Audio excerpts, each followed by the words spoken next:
सीधे चलता हूं सबसे पहले प्रोफेसर अरुण कुमार जी के पास। प्रोफेसर साहब, सबसे पहले मैं आपसे यह समझना चाहता हूं कि कितना अंतर है, हम कितनों को खिला पाते हैं, कितनों के लिए खाना है, कितनों के लिए संसाधन, और हम कितने पैदा कर देते हैं, कितनी डिस्पैरिटी है, इसको आप समझा सकते हैं अपने आंकड़ों के आधार पर? देखिए, जो आपने जनसंख्या की बात की है, वो सोशियो इकोनॉमिक एक फैक्टर होता है। अगर आप सबको रोज़गार देंगे, तो जनसंख्या अपने आप में समस्या नहीं है। जैसे कि जापान में हमारे यहाँ से लैंड मास कम है, रिसोर्सेज़ कम है, लेकिन उनका जो डेंसिटी ऑफ पॉपुलेशन वो हमसे कहीं ज़्यादा है। साउथ कोरिया में भी ज़्यादा है, लेकिन वो सब हाथ को काम देते हैं और प्रोडक्टिव काम देते हैं। तो अगर आप हर एक व्यक्ति को प्रोडक्टिव काम देंगे, तो वो दूसरों के लिए भी पैदा करेगा, वो बोझ नहीं बनेगा। अगर आप प्रोडक्टिव काम नहीं देंगे, तो वो बोझ बन जाएगा समाज पे। जैसे कि अगर एक परिवार में देखें, जब बच्चे बड़े हो रहे हैं, तो माता-पिता को उनका जो पालन पोषण करना पड़ता है। जैसे ही बच्चे बड़े हो जाते हैं, वो फिर परिवार को कंट्रीब्यूट करते हैं, तो जो परिवार की सुख समृद्धि और बढ़ जाती है। तो इसलिए मेरा मानना है कि पॉपुलेशन कंट्रोल तो एक लॉन्ग टर्म फैक्टर है।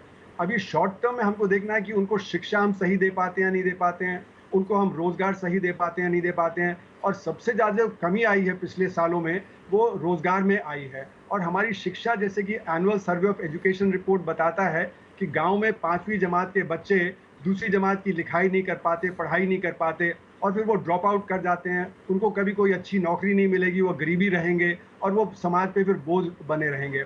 तो इसलिए मेरा मानना है कि सबसे ज़्यादा हमें ध्यान इस समय देना है शिक्षा पे। सबको, सब बच्चों को अच्छी शिक्षा मिले, और रोज़गार, जो रोज़गार प्रोडक्टिव हो, वो जिस समाज में बर्डन ना बने।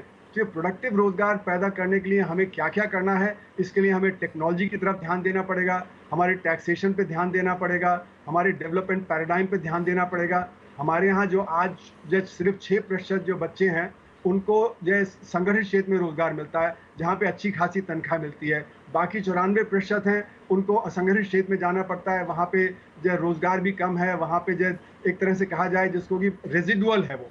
मतलब कि जिसको काम संगठित क्षेत्र में नहीं मिलता, वो फिर असंगठित क्षेत्र में आ जाता है। क्योंकि हमारे देश में ये देखा गया है कि एक तरह से जो संगठित क्षेत्र है, उसमें ऑटोमेशन बहुत ज़्यादा हो रहा है, और ऑटोमेशन के चलते हुए वहाँ पे जॉब्स नहीं बन रहे हैं।